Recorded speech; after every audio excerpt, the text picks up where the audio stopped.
And then when I buff it off, it has helped me feel where, nope, I didn't get enough wax there. I need to go back and do that again. So it's a little messy. Not perfect for everybody, but it's what works for me. So I will just start at the top here and just spread it. I probably admittedly use more wax doing it this way than with a cloth or with the wax applicator, just because I think it probably doesn't spread as easily with my finger, and skin probably absorbs some of the wax. But I do feel like the projects that I have done since I started doing the wax this way or applying the wax this way, I just feel like it's worked better. So that kind of works for me. If I remember to get a good amount of wax on my finger, it really does spread pretty well. I will start out typically not getting enough, and then I'll be like, oh yeah, I gotta get a decent amount out of the container here. You can kind of see the wax when it goes on. I know you all can't see it on the video, but it gives a bit of a sheen to the surface, so you can kind of tell. And then you can definitely feel where you have wax and where you don't. There's a definite difference in the texture of the surface. This container of wax lasts a decent amount of time. Let's see, I started with chalk in May of 2023, and I think this thing of wax was, probably one of the first things that I bought, just to make sure that I had some back when I had absolutely no idea what I was doing. And I just now ordered another container of it, and this isn't even empty, but I just figured I needed to order some anyway to have on hand for an upcoming class. And I was like, well, I'll make sure that I get some for myself to have in case I go crazy and am working on a big project that requires a lot of wax. I do have some non-chalk surfaces that I've purchased that need to be repurposed, and all of those that are wood and canvas and things like that will need to be waxed. So it has lasted me a good amount of time. Okay, so from what it looks like and feels like, I've pretty much gotten the whole surface covered. Now when you buff it off, that will spread the wax a little bit as well, and I'm already starting to get some excess come off with my fingers, so that tells me that I have enough on there. That I'm gonna let sit. Sometimes I will put the wax on and immediately buff it off, and for those of you who are 80s children, I hear Mr. Miyagi in my head. If you don't get the reference, go watch Karate Kid, and I'm sorry. And I lost my train of thought. Oh, why I let this sit. You don't always have to let it sit. You can put the wax on and then just immediately start to buff it off. With wood surfaces, grainy surfaces, I tend to let it sit. This is also a bigger surface. The smaller surfaces, you get the wax on there really easy, and it comes off really easy. So I'm just gonna let that sit for a little minute or so. It's probably, if I start buffing at the top here, that's probably been long enough. So I'm just gonna take my wax applicator. Actually, I'm gonna cut this little tag off because it gets in my way. I should just give that to my dog. He would chew the tag off for me. Okay, so then, you're gonna just hold my surface in place, and then I'm just gonna take this and rub back and forth on the surface. And I apologize because I'm doing a little bit of this recording on my phone, which is shaking because I'm shaking the desk. So I apologize if the video is shaking a little bit. I'm still trying to figure out what I want in terms of video equipment. Doing some research there.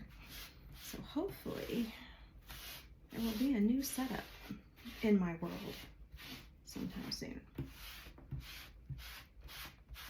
Now, I probably did not, because of how I'm going to do this, it probably wasn't completely necessary for me to wax this first because I'm going to paint on it. And then I'm going to have to wax over that again. But what I don't want to have happen, because this happened a little bit in the project I did the last time, is that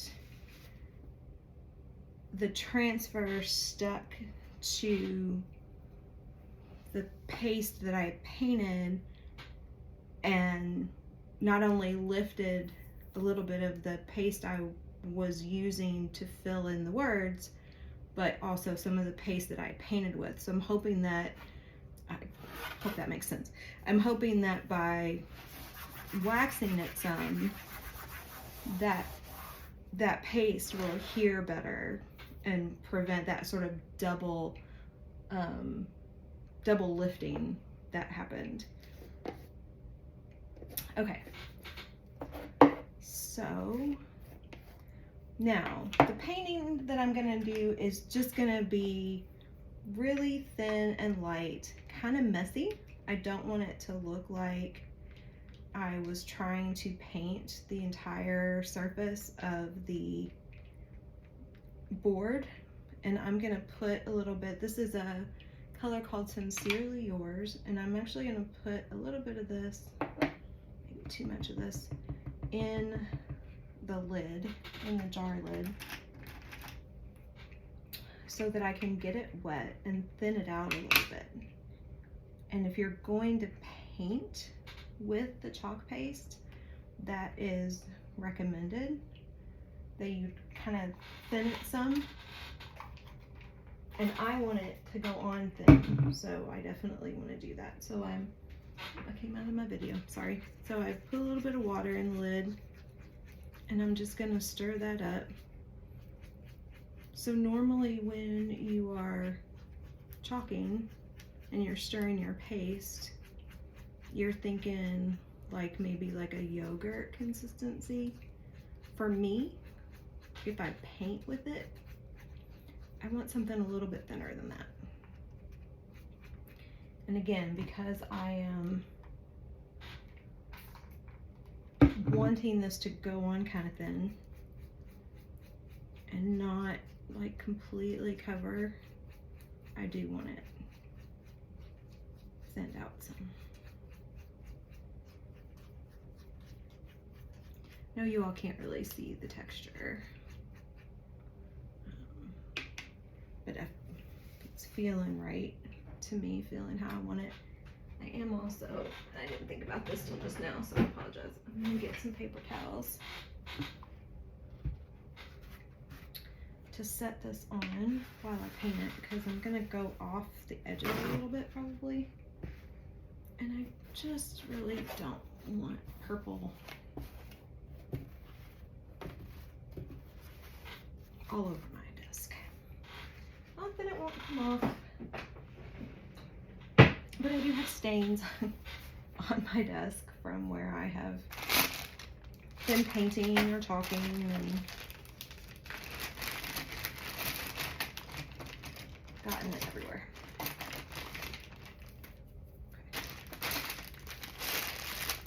I'm going to use sort of a short, relatively stiff bristled brush so it'll do what I want it to do.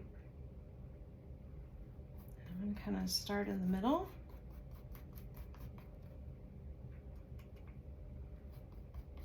And then just work my way across the board.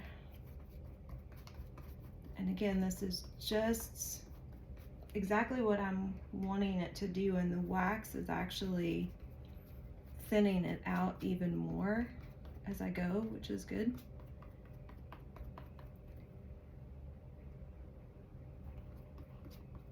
I like this look of painting these white surfaces to give them just a little bit of color, and then having the wax on it first actually is giving it some texture underneath, which is a bit of a different look than the project I did before. The other thing that you can use to do this, interestingly enough, is antibacterial wipes. So you can just take an antibacterial wipe, dip it in your paste,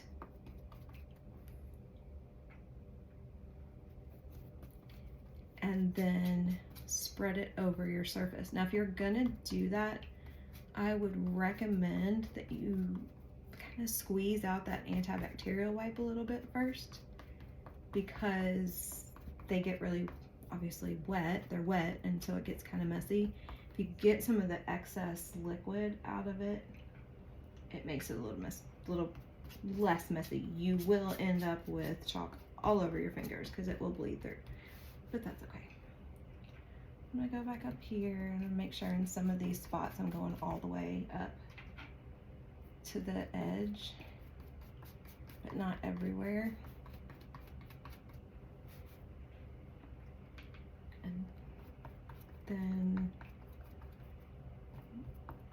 just kind of, you know, filling it in.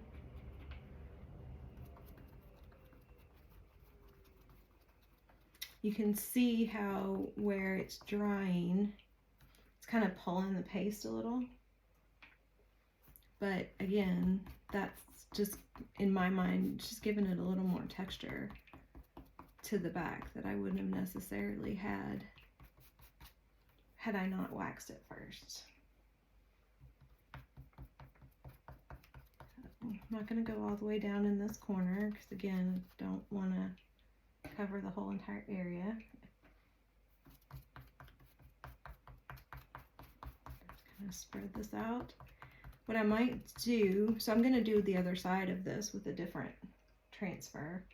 What I might do, just so you all can see the difference, is when I paint that, not wax it first, so you can see kind of what that looks like. Come all the way out to the edge here. Okay, so that's painted. Get my brush and some water. You can't see it. See if I can move the camera to show you. But off to the side here, on my left, I have 2 water baths. I'm gonna move my camera so y'all can see it. And I use those to drop my transfers. Now I'm not gonna be able to get my camera back the way I want it. There we go. To drop my transfers in and my tools in as I'm working, so that the transfers, the paste doesn't dry on the transfer before I can get it upstairs and get it washed. And then it just lets my tools soak. That way I can clean out a paintbrush. My apologies, I need a little dose of coffee there. Okay, so I'm going to use the heat tool and dry this. I'm actually going to pause the video while I do that because it's kind of loud. So I will be back.